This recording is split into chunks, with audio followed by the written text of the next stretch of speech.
Poverty. Poverty fucks everything up, including relationships, because it leads to having less time, space, and energy to invest in them. Porn. Specifically porn addiction. I don't think many people open up about it because of the stigma. When I opened up to friends about what I was going through with my husband, I was so ashamed and still felt responsible, like I had to defend myself for my husband's addiction. People lying about being on the same page when it comes to wanting or not wanting children. You're wasting the other person's time while expecting them to change their mind to fit yours as time passes. Unspoken expectations ruin relationships. People just assume their partner should know what they need without even communicating it. Partners are not mind readers. It has to be communicated. And when their needs are not being met, people start resenting their partners gradually. Clear and honest conversations can prevent so much misunderstanding and hurt. It can save so many relationships. Involvement of a third person. Most relationships or marriages fail because of family involvement, in-laws, or a third person. Criticism, constant criticism of little things. They're inconsequential, but they add up to make you feel inadequate. Fake promises. If you say you'll do something, just do it. If you don't, then that's the beginning of the end, amo. Their homes are owned by trusts and often operated by LLCs. It's super easy to do, and it sets up a legal barrier between your property and you. There are restaurants and social clubs, hidden in plain sight, that the general public has no idea even exist. They don't even advertise themselves. The only way you'd know is if someone with money brought you there. When their kids go to college, rich people will buy them a condo rather than put them in a dorm. This is especially true in high-population, university-dense locations like Boston or NYC. Then, at graduation, they'll sell the condo, and the profit from the 4 years of appreciation will pay for a good portion of tuition. Doctors on call.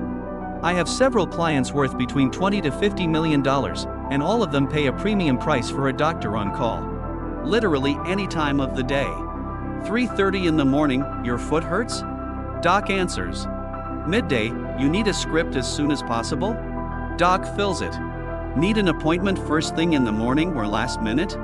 Doc makes room. The level of healthcare given to those who have unlimited money is truly one of the most amazing and sickening things I've seen.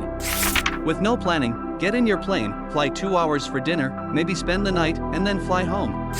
I knew a family that went on trips to exotic locations several times a year. They all traveled first class on different planes. In case something happened, it wouldn't greatly impact their business holdings. Kidnapping insurance. They socialize a lot more than the average person would think.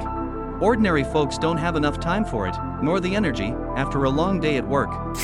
This may seem small and silly, but it stuck with me.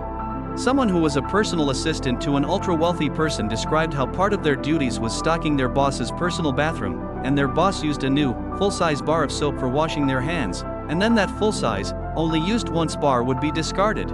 So I'm going to say that they are grotesquely wasteful on levels that us peons really cannot fathom. I had a job right after college as a gopher for a construction company. Some of their projects were in a very rich neighborhood. It was grotesque seeing rooms full of clearly unused stuff. Example, one rich family had a literal home theater and a room full of unopened DVDs.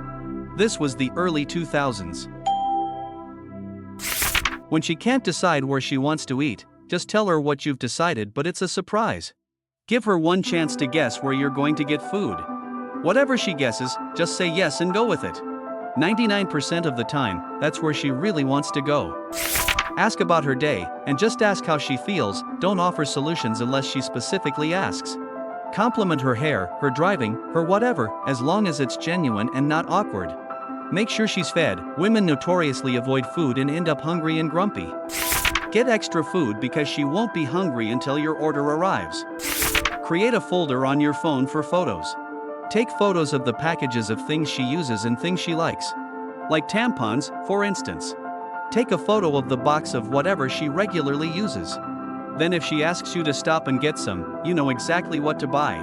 Same with lotions, soaps, snack foods, drinks, alcohol, etc. You can also keep notes on your phone.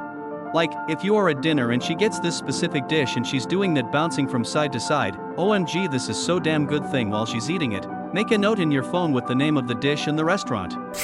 That way, if she's having a bad day sometime, you can take her out to dinner and bring her to that place so she can get the food you know she likes, and you know makes her happy. If people did these kinds of simple things for each other, relationships would be a lot happier for everyone involved. When in doubt, give her a snack.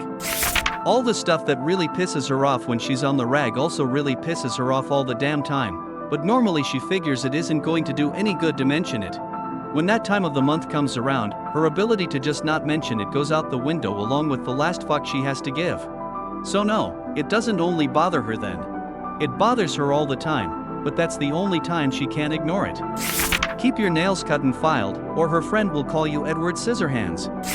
Offering to bring her something or do something for her is nice, but surprising her with it is worth more. Surprising her with something in front of her friends or co-workers is worth the most. What you say and do around her friends or mutual friends will 100% get back to her. Use this knowledge accordingly. Also, buy a second set of bed sheets and keep your towels washed. Nothing is more impressive than freshening up the bed after a night of sex, and having nice, high-quality towels for a good shower. Galaxy Quest is a superb movie. I have never come across anyone, in either the physical or digital realms, who dislikes it. Enchanted. Watching the How Do You Know That You Love Her musical number outdoors in Central Park puts me in an elated mood every time I watch it. I'm careful not to watch Enchanted too often, just so it never loses that effect on me. The gods must be crazy. Trust me, it's a little obscure, but if you look hard enough, you just might find it. Spirited Away feels like therapy in a good way. The Road to El Dorado. Pirates of the Caribbean. The first movie. I liked the second and third too, but the first one completely took me by surprise. The soundtrack alone does the trick. Now, bring me that horizon. Tucker and Dale vs. Evil is absolutely hilarious. A Knight's Tale. It's absolutely amazing and full of so much fun and good times, while still being really good. Ratatouille and Airplane. Cool Runnings. Feel the rhythm, feel the rhyme. What We Do in the Shadows.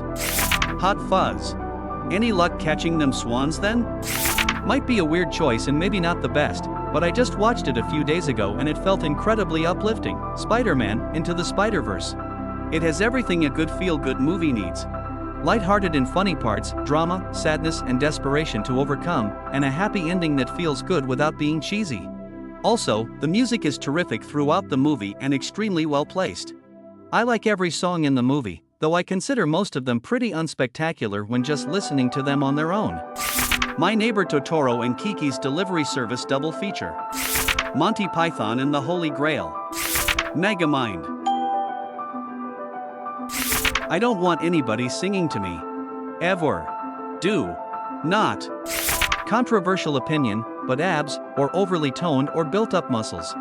A lanky guy with some soft, squishy spots is what really gets me going. Forced bedroom voice makes me cringe so hard, to the point that I want to throw myself off a cliff.